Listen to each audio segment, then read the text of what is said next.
And we're joined now by the UKIP MP Douglas Carswell, who of course used to be a Tory MP. Welcome back to the Daily Politics. Michael Heseltine, first of all, David Cameron urged the Tory party to stop banging on about Europe. He's failed to achieve that spectacularly, hasn't he?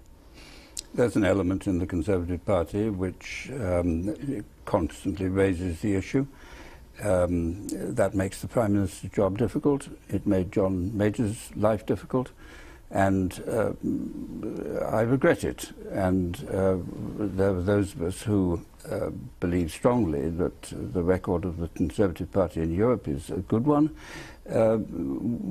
We don't argue the case because... Why not? Simply because we know the divisions that follow, the divisiveness, the headlines, the apparent undermining of the Prime Minister. And so we follow his example of trying to concentrate on the issues that really matter. Immigration, that is a big issue. The economy, absolutely fundamental. Europe is actually way down the rating of public opinion. Do you agree with Michael that actually Europe is not top of people's priorities? One of the many reasons I left the Conservative Party is because I think being on the wrong side of the Europe question for 40 years is an existential crisis for Conservatives. And it means that no mainstream Conservative manifesto can be credibly offered to the British people with the expectation that once elected they could act on it.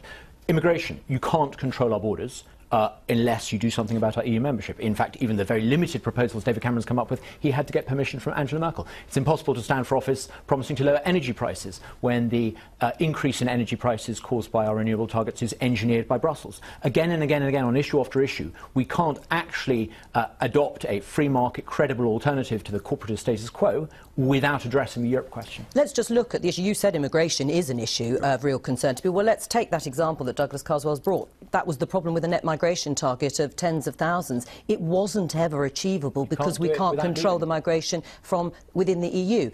It was wrong to make that pledge, wasn't it? I think it's been harder to deal with than David Cameron realised at the time he made it. There's no doubt about that. But what people have to take into account is that suppose you had controlled the immigration figures of the sort of level, well, frankly, what public service would still be available? That's a separate issue. Well, why is it separate? Immigration is really important, but as long as we remain in the European Union, 400 million people will have an automatic right to come but here. hang on, Douglas Carswell, that assumes that the issue with immigration is all about numbers.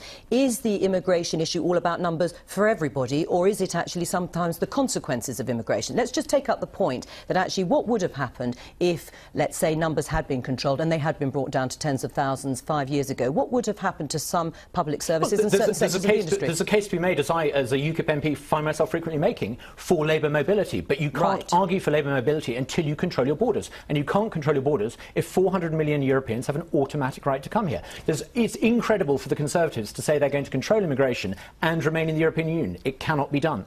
But you see, I mean, perhaps I'm now older and not good at this sort of party political nonsense. No, I think you're pretty good at it. The idea that 400 million Europeans are going to give up the whole of France, the whole of Germany, the whole of Austria... That's not what I said. Oh, yes, you did. Yes, but the implication, what you're trying to imply, is that we're going to have trainloads, millions of people. It's very obvious and that Douglas, you can't control... you're a very clever guy. You are insulting people by using examples of that. Is that scaremongering? Yeah, but that is scaremongering. Obviously, yes, potentially, in some sort of word, 400 million people would have the right, but they're not going to take it up, are they? Many are, and that is what's causing considerable disquiet. Yeah, but look, you cannot credibly stand for election. Don't talk over each other. Why do you talk about 400 million when you know as well as we all know there is no prospect of anything other than the tiniest fraction of those people even thinking of coming here? And frankly, why don't you talk about the Brits who are going to Europe? It only needs quite a small fraction of 400 million for us to have real problems of oppression on social services. I think you cannot be credible on controlling our borders and say we must remain in the European Union. So when you talk about the pressure on social services, what about the social services which are filled by people coming from Europe, which we could fill in no other way? Well, there is an argument for Labour mobility, but a prerequisite of making that is the ability to control our borders, right, like Switzerland or Australia. Let's just put the issue the of immigration just to one side for the moment, because, Michael Heseltine, you started by saying that you and some of your Europhile colleagues have not come out publicly and argued the pro-European case. Yeah. Do you think, in a way, you must take responsibility then if you have allowed your Eurosceptic colleagues and UKIP to control the narrative? I think we're torn between loyalty to the party. Just before you start intervening, we're torn between loyalty to the party and our own very deep convictions. I mean, it is a fact that every leader of the Conservative Party that I have worked for has argued passionately for a closer involvement in Europe. Right. Not because they want to surrender sovereignty, but because they want to influence, from Britain's point of view, what is happening in Europe. But have you lost that argument? I mean, isn't it the case that part of the reason you've lost the argument and that's why you are quiet? We haven't lost the argument. Is his lordship still in favour of Britain joining the euro? I think that's what we need to hear. Are you still in favour of Britain joining the euro, your lordship? We will join the euro. Really? Yes. Really? Oh, yes. Is this the authentic voice of the Conservative Party establishment speaking? No, it is not. It is not. It is a very personal view, which the establishment of the party wouldn't agree with.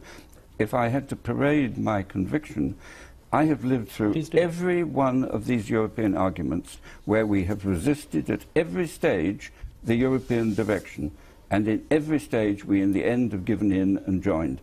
You see, the arguments that people like you parade, it was called EFTA.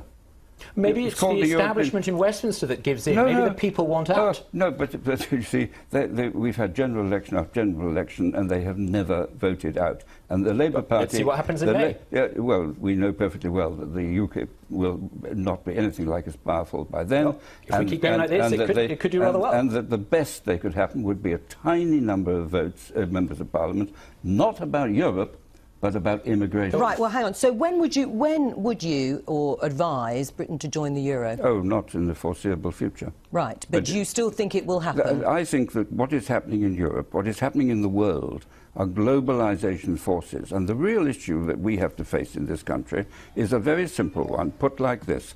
Do you want Germany to have hegemony over Europe, a dominance of Europe, to our exclusion? Right. And I don't. Douglas Carswell, just the general point, though, that Michael Heseltine is suggesting that in the end, the sort of Europhile general argument of going along with joining up to various European treaties, it happens eventually, and history has proven that, hasn't it? What has happened is the Conservative Party's always tried to hoover up votes by sounding sceptic, but ended up doing what his lordship would like. What I think we need to recognise, though, is the establishment, it's the ministers and mandarins who've ended up going along with more Europe, despite what they say before elections. The people don't want any part of it. The people, I think, want to leave the European Union and have free trade agreements with the European Union. Now, that's perfectly doable. Switzerland does it. Norway does it. Australia, countries like that, they have control over their own borders. They have control over their own law, but they have free trade. That's what we need. Do you think UKIP will survive into the long term? No. At all? No. Look, what is happening is we've had 6 years of very intense recession, and the traditional way in which people protest was to go to the Lib Dems. But the fact of the matter is they're in coalition. And what is happening all over Europe, whether it's Le Pen in France, or whether it's the guys in Italy, or whether it's Austria, or whether it's even Germany now, is that you have got these right-wing racist parties? In many ways, it's the immigration issue and the recession that has driven this issue. What do you say about that characterisation of being compared to those other right-wing parties in Europe? I'm appalled. I won a by-election where 6 out of 10 voters voted for me by arguing a sensible policy on immigration. We need to control it. We need the Australian system. And I think most sensible people outside Westminster recognise that is desirable. It's not about race, and it does his lordship disservice to try and smear us as being racist. It's very interesting. You see, we've had all this issue about Enoch Powell and Mr Farage's admiration of Enoch Powell. I lived through the Powell speech, one of the most immoral speeches of modern times, in my view, because it promised nothing. It just raised the temperature. UKIP is not and the reason, well, you should listen to what Mr Farage is saying. But you do accept that there are lots of people who vote for UKIP who don't hold those sorts of views. Yeah, but the basic, of course, we're not making these phony statistics of the sort you're suggesting. What I'm saying is that the reason why Enoch Powell made his speech was to stop the Tory party voting for the Labour Party's Race Relations Bill.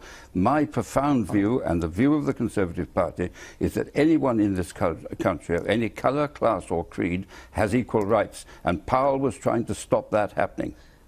What do you say to that? I mean, if that, you know, if the view is that UKIP is a short-term phenomenon as a result of a recession, as a result of people looking for something to fill a political vacuum, which seems to be the implication, what say you? I'm very happy for the Tory grandee establishment to underestimate UKIP and keep on doing so. We got 4.2 million votes in the European elections. We won 2 by-elections convincingly. I think there are hundreds of thousands of people probably watching this programme who want real change and who recognise they're not going to get it from a party that talks Eurosceptic in the run-up to elections, but ends up agreeing with Michael Heseltine about further integration, the authentic integrationist voice of the Conservative Party establishment. Do you think Douglas Carswell could ever be tempted back to the Tory party? I hope not. Right, you couldn't. We agree on much. Right, OK. And in terms of the Conservative Party, do you think Europe will eventually split the Conservative Party? No. You don't. The Tory party is an immensely sophisticated political force. It is the most successful democratic organisation in human history. In human history, and it has an enormous sense of survival, of entitlement. All right, I'm going to say thank you to Douglas Carswell.